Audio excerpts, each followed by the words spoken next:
Hello po mga kabayan, mga kalingap. Kumusta po tayo? Magandang buhay. Muli nagbabalik po, Analisa Reality Vlog. Shoutout po kay Loke Bal Santos Matubang, atin na vlogs Kalingap Project Tapia Matubang at sa lahat po ng mga reactors, no? Ng mga kasamahan ko dito sa Team Kalingap, no? At saka yung mga bagong nagre-reaction na nagmamahal sa Kalingap. Wait. Ang ingay.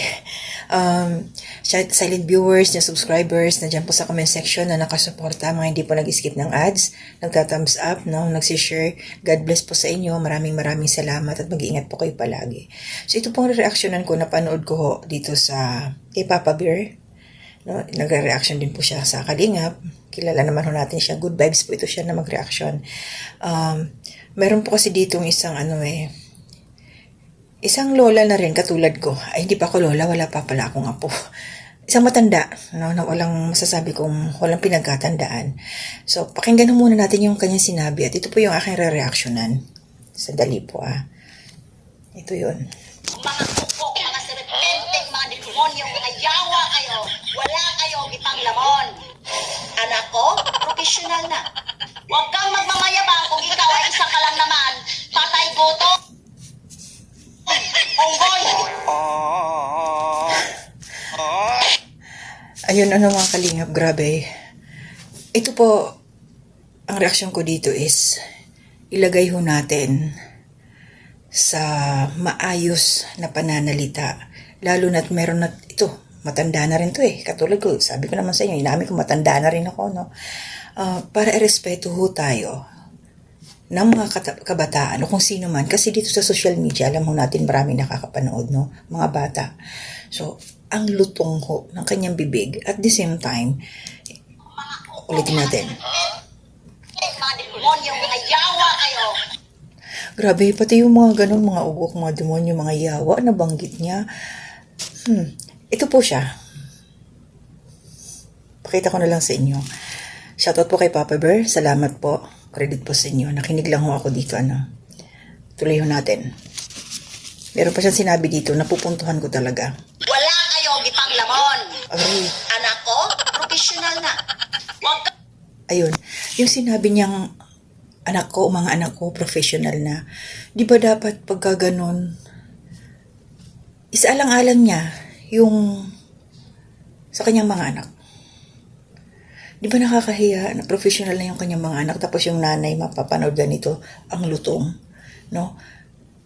Bumubuga na hindi maganda yung bibig. What if? Hindi natin alam no kung meron na to siyang mga apo. So, paano kung makita to ng kanyang mga apo, no? Kung meron. Sa ngayon, no, kung meron, kung wala pa, paano kung dumating yung panahon dito? Ay, ito yung lola ko, ganito siya magsalita. Hindi ba gagayahin? Pwede, di ba? May posibilidad. Kasi kung ano yung naririnig ng mga bata, galing sa bibig ng matatanda, pwedeng gayahin nila.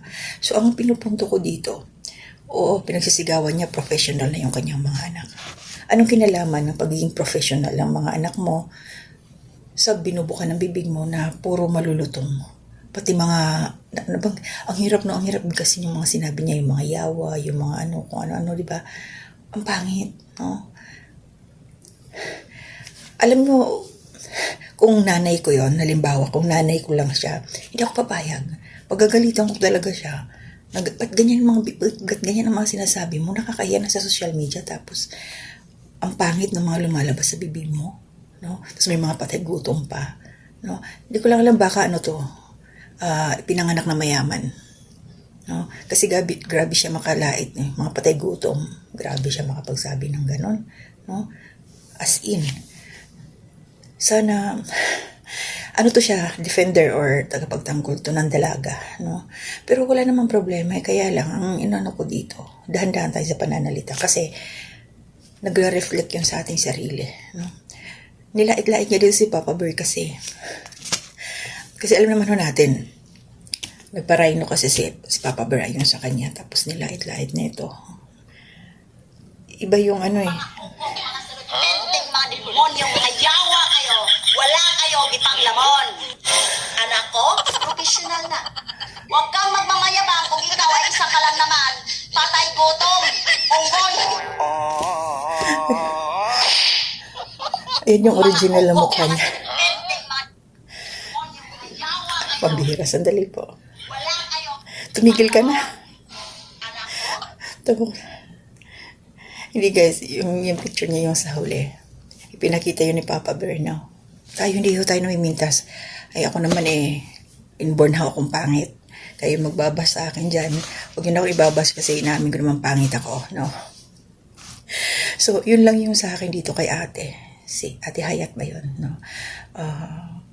Punting preno kasi hindi magandang pakinggan yung mga ganun ba na sobra yung pananalita.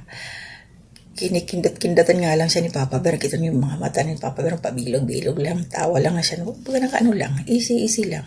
Pero ito gigil na parang gustong manakit. No? Yan yung mga ugali ng mga kalingap na mahirap na huwag natin gayahin. Tayo po ay lumugar sa kung ano ang edad natin. Maging tayo, good influence. Huwag nating sulsulan or huwag nating alam nating mali. Huwag na nating gatungan pa.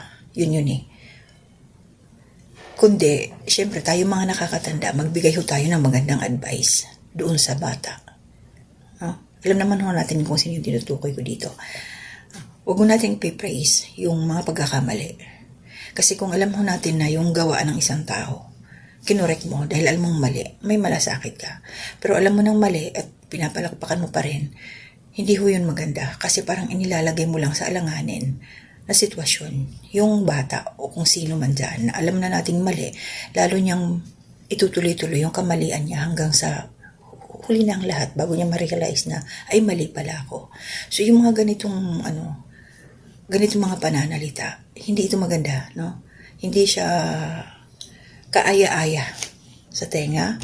Kaya yung mga bata na makakarinig, disclaimer tayo, huwag niyong gagayahin yun na mga kabataan dyan na bubuga ng hindi magandang salita yung inyong mga bibig. Piliin pa rin natin yung maayos, no? Na hindi tayo babalikan, no? Hindi may babalik, hindi may babaktayo sa atin yung mga sinasabi. So ako pinag-reaction lang, nagbibigay lang ng opinion patungkol dito, lalong-lalo na doon sa sinabi niya na mga tapos na yung kanyang mga anak. Ano naman kung tapos na yung mga anak? Porque ba tapos na sila, pwede ka nang mag-enjoy na gano'n ang sasabihin mo sa iyong bibig. So, ang edad natin, ang pagiging matanda natin, ayusin, na hindi tayo mag-iiwan ng marka sa mga makakapanood na pagkakakilanlan. Ayun siya, parang dragon yung, parang bumubuga ng apoy ang bibig, no? Sa sobrang gigil pag nagsalita, no? Tsaka huwag tayong mayabang, mga kababayan, mga kalingap. Katulad huwag tayong magyabang kasi lahat naman tayo ibabagsak sa baba pa din Tatabunan pa rin tayo ng lupa. Ang mga patay gutom pinagsasabi, no? Huwag naman tayong ganun, no? Ate Hayats, shout out. Huwag ganun. Ako'y natatameme sa mga ganun, no? Sarap ang sakit kang pakinggan, no? Lalo na't didiin mo mga patay gutom. So hindi ko siya kilala kung ano yung kanyang pinanggalingang pamilya. So ako po nakabase lamang dito sa kanyang sinabi sa ngayon na masasabi kong siya, mata pobre. No? Huwag ganun, te. Yun lang yung sa akin. Ingat kasi may edad ka na rin, baka mamaya may blood ka. Kawawa ka naman. No? Ingatan lang yung kalusugan, huwag masyadong gigil. Kalmahan lang. So yun lang yung sa akin mga kalingap. Maraming salamat po. Hindi ho muna ako magsa-shoutout sa lagi na rin na nakasuporta sa akin. Mag-ingat po kayo palagi. So hanggang dito na muna. To God be the glory and honor.